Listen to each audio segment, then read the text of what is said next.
High, আমি Deepika. Welcome to my channel the Bengali girl reaction. আমরা সাধারণভাবে আজ পর্যন্ত যা যা বিয়ের রীতিনিয়ম জেনে এসেছি সেগুলো খুবই কয়েকটি বিষয় সম্পর্কে জেনে এসেছি। যেমন ধরুন বাঙালিদের বিয়ে, খ্রিস্টান ধর্মের বিয়ে, ইসলাম ধর্মের বিয়ে, এই সমস্ত বিয়ের নিয়মকানুনগুলো জেনেছি। কিন্তু বিভিন্ন দেশে যে বিভিন্ন রকম বিয়ের নীতিকানুন থাকতে পারে সেই সম্পর্কে আমরা কিন্তু এখনও সেইভাবে জেনে উঠতে পারিনি।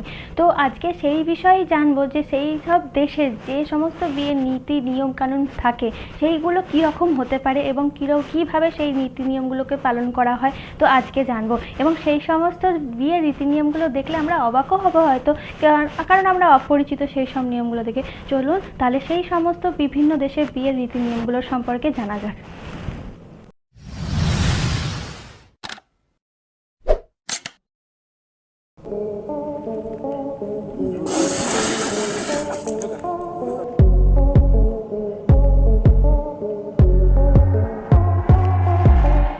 शादी का नाम आते ही सबके मन में लड्डू फूटने ही लगते हैं।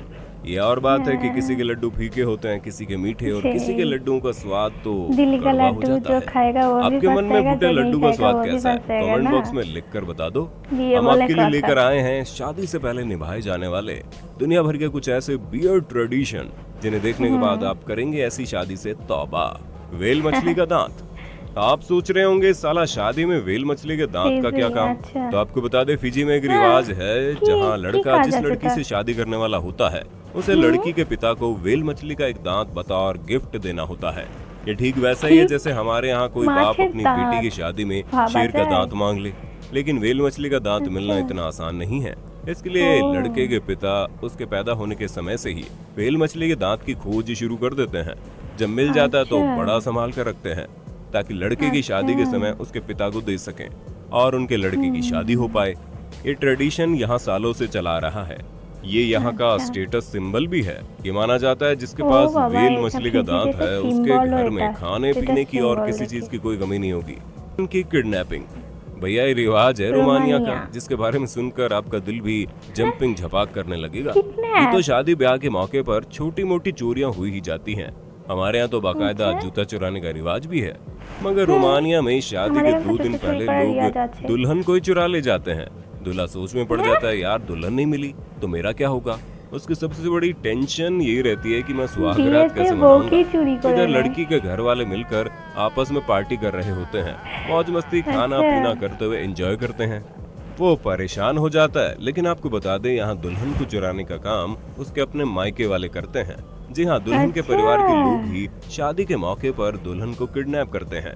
फिर दूल्हे से दुल्हन को लौटाने के बदले में पैसों की डिमांड की जाती है, अच्छा, गिफ्ट अच्छा, मांगे अच्छा। जाते हैं। और इस मजेदार মানে ट्रेडिशन বউ में কি दूल्हा চুরি করে अपने নেয় কিন্তু दुल्हन को সেটা बचाने বাপের के বাড়ির लिए লোকেরাই अपनी করে, जेब মেয়ের ढीली বাড়ির कर লোকেরাই देता করে। है।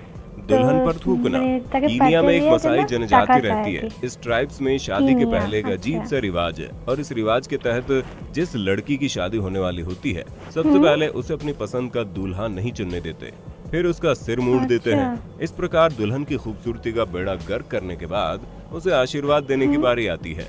तो दुल्हन के भाई, अच्छा। पिता और सभी बड़े बुजुर्ग मिलकर उसे घेर कर खड़े हो जाते हैं, अपने मुंह में पानी भरते हैं और उस पानी को दुल्हन के चेहरे और चेस्ट पर थूक देते हैं। इसके पीछे इनका मानना है कि इस तरह के टोने टूटने से दुल्हन के आने वाले जीवन में कोई तकलीफ नहीं होती, वो हमेशा खुश अच्छा, रहेगी। आगे থেকে कमाल है ऐसे भाई, prepare क्या করে तरीका নিচ্ছে है আর কি। न्यूली मैरिड कपल की लाइफ कमाल से तो है ही प्रॉब्लम्स को भाई। दूर करने का। खुश रहे तू सदा, ये दुआ है मेरी। स्कॉटलैंड, खूबसूरत से देश में शादियों के रीति रिवाज में इतना कालापन सुंदर होगा, देश नहीं ये तो। मैंने तो कभी नहीं सोचा था। यहाँ की नेचुरल ब्यूटी है। देखने लायक है, और जहाँ की फीमेल ब्यूटी भी देखने लायक है। वहाँ पर शादी के समय लड़कियों के साथ ऐसा होता है कि उसके परिवार वाले शादी से पहले उसको कालिक से नहला देते हैं।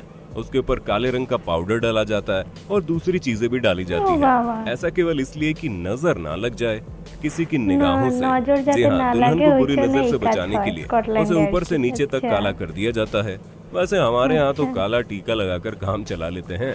हमारे यहाँ नजर कहते हैं जाते कि ना बुरी लगे, नजर काला वाले टीका ही तेरा मुंह लगाते हैं, काजोलेर टीका। काला, मगर यहाँ तो हाँ। दुल्हन का ही मुंह काला कर दिया गया। आपका इसके बारे में क्या कहना है? कमेंट बॉक्स में लिखकर हमें भी बताइए ना कुछ। अनमैरिड হ্যাঁ, इनविटेशन। আপনাদের কি মতামত সেটাও अब জানাবেন हम কমেন্ট चलते हैं कनाडा। कनाडा में शादी का जलवा जरा अलग होता है। जहाँ जिस अच्छा। दिन शादी होती है उसी दिन पार्टी ऑर्गेनाइज की जाती है। शराब शबाब का पूरा इंतजाम होता है। खाने पीने की अच्छा। महफिल के साथ लोगों को इनविटेशन भी दिया जाता है, मगर उन लोगों को खास तौर से इनविटेशन दिया जाता है जिनकी उम्र तो हो गई है मगर उनकी शादी नहीं हुई। ऐसा लगता है जैसे उन लोगों के जले पर नमक छिड़कने के लिए उन्हें बुलाया जाता है या फिर उन्हें शादी के लिए इंस्पायर करने के लिए बुलाया जाता है। आपको क्या लगता है शादी के रिसेप्शन पर अनमैरिड लोगों को बुलाने के पीछे क्या कारण हो सकता है? सोचकर बताइए। ये तो हमें यकीन है ये वीडियो आपको खूब पसंद आ रहा होगा, तो फिर देर किस बात की भाइयों, वीडियो को लाइक करके अपने दोस्तों के साथ शेयर कर दो ताकि वो भी कुछ पल एंजॉय ले सके। अल्कोहल, शादी की बात हो और अल्कोहल की बात ना हो, ये वीडियो तो अधूरा ही रह जाता। ये ट्रेडिशन है फ्रांस का, जहाँ शादी के समय दूल्हे को शराब पिलाने का चलन है। जी हाँ, शादी के दौरान दूल्हे को छक्कर शराब पिलाई जाती है। जो नहीं पीता उसे भी पीनी पड़ती है, क्योंकि यही ट्रेडिशन है और ट्रेडिशन का पालन तो सभी को करना पड़ता है। यूँ तो शराब पीना बुरी बात है, मगर स्टेशन के बारे में आपका क्या कहना है? हंसना मना है। ये रिवाज है अफ्रीका के एक देश कांगो का, जहाँ रहने वाले जनजातीय लोगों के बीच ये माना जाता है कि शादी के समय अगर दूल्हा दुल्हन हंस दे तो इसका मतलब होता है कि वो अपनी शादी को लेकर सीरियस नहीं है, इसलिए दूल्हा दुल्हन के हंसने पर टोटली बैन लगा हुआ होता है। इसके साथ साथ शादी में आए हुए मेहमान भी हंसने की कोशिश नहीं करते, ना ही किसी को हंसाने की कोशिश करते हैं। यहाँ तक कि ये लोग आपस में किसी से बातचीत भी नहीं करते हैं। क्या आप गैस कर सकते हैं कि विदाउट लाफ्टर आप अपनी मैरिज को कैसे सेलिब्रेट करेंगे? अगर जवाब नहीं मिल रहा तो वीडियो देख लो भैया, समझ में आ जाएगा सीरियस मूड में खुशियों को कैसे मनाते हैं।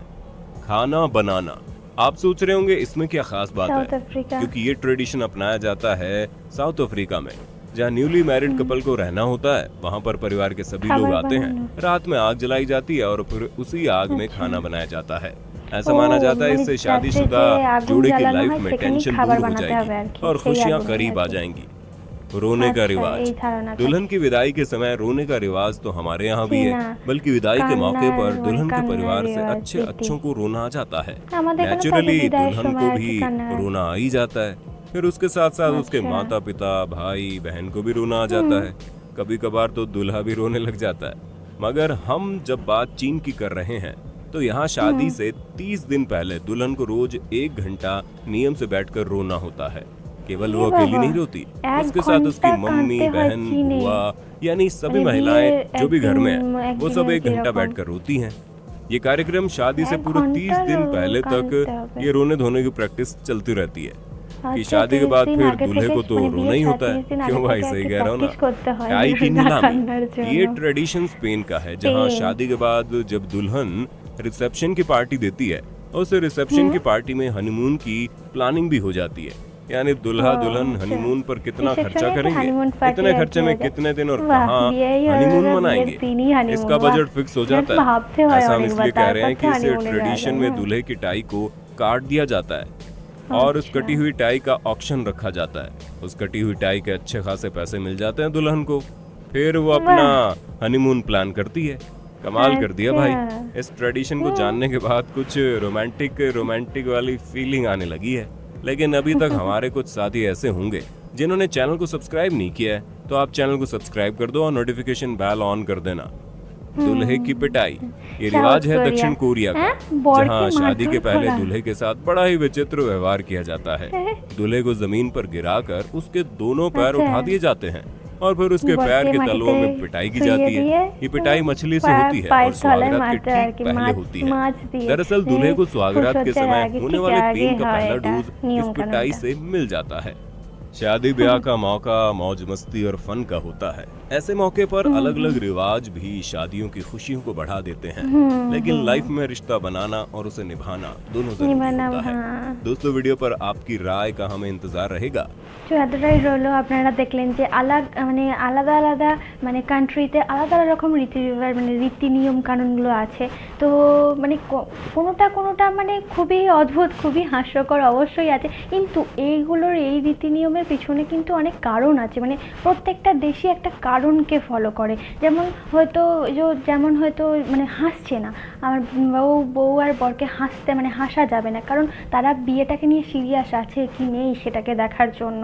তারপরে মানে অনেক কিছুই মানে এই যে মানে কান্নাকাটির যে আমাদের এখানে কি বিদায়ের সময় মানে মেয়ে যখন বাপের বাড়ি ছেড়ে শ্বশুর বাড়ি যাচ্ছে তখন কান্নাকাটিটা হয়, কিন্তু চীনে কি হচ্ছে তার আগে থেকেই আর কি কাঁদে, এমনকি প্র্যাকটিসও চলছে, মানে সেই সময় যেন ভালো করে মানে কাঁদতে পারে, মানে ঘন্টা তো এরকম ঘন্টাখানেক কাঁদতে পারে, তো সেই রকম চলছে। তো কিছু আপনাদের সব থেকে বেস্ট এবং মজাদার কোন নীতি নিয়মটা লাগলো, কোন দেশের রীতি নিয়মটা লাগলো, আর সব থেকে খারাপ মানে একটু ভালো লাগেনি, মানে সেরকম ঠিকঠাক নীতি নিয়মটা নয়, তো কোনখানটা ভালো লাগলো তা আপনারা অবশ্যই কমেন্ট বক্সে আমার জানিয়ে দেবেন। আর ভিডিওটা ভালো লাগলে অবশ্যই লাইক কমেন্ট শেয়ার করবেন, আর সাবস্ক্রাইব করতে কিন্তু ভুলবেন না, অবশ্যই চ্যানেলটিকে সাবস্ক্রাইব করে দেবেন। আর অরিজিনাল ভিডিও লিঙ্ক আমার ডেসক্রিপশানে বক্সে আছে। তো থ্যাংক ইউ, বাই।